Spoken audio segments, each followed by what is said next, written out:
Good morning. I'm Joe Brusuela, Senior Economist at Bloomberg LP, with your Bloomberg Economic Brief Morning Cup of Joe. Okay, so we're kicking off a very important week here in the U.S. economy. We're going to get several top-tier releases.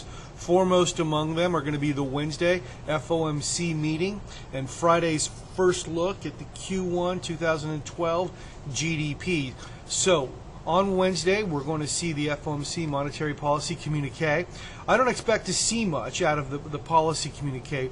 The Fed literally is just on hold for a good period of time. The economy is simply growing at a very modest rate, but there's still substantial headwinds, which will keep the Fed on guard for any additional steps that may have to be taken to boost growth if there is an exogenous event, say, the problems in Spain spin out of control, or the U.S. economy slows down materially during the middle of the year.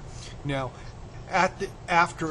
simultaneously with the 12/15 release of the monetary policy communique, we will see the Fed's recent outlook. I expect to see a modest upgrade to the economic outlook due to a slightly better pace of growth and employment data. Now, the 2/15 monetary policy press conference that Ben Bernanke will give will be the main event, I think, for the week, and investors are really going to be looking closely at whether Bernanke accentuates the upside risk to the outlook, if he does think that the current increase in the pace of overall economic activity can be sustained, or if he points continuously to what we know are the major structural headwinds. That would be the 5.3 million individuals who are still without work, the 6% output gap that the U.S. economy still faces despite the pickup in growth, and of course the persistent problems in the housing sector. Now I want to turn to talk about the growth, because on Friday we are going to get that first look at the first quarter growth of 2012. What we're going to see is a pretty decent pickup in demand for durable goods. We're going to see a fairly robust personal consumption expenditure, which should be the primary driver of growth.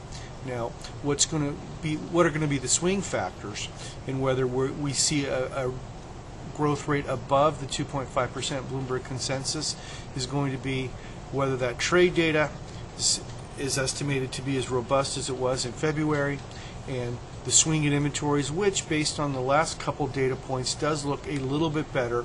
That is, it won't be as big a drag on growth as we thought it would be just 1 month ago. What I'm going to be looking at, as I always do, is real final sales. I'm Joe Brusuela. This has been your Bloomberg Economic Brief Morning Cup of Joe.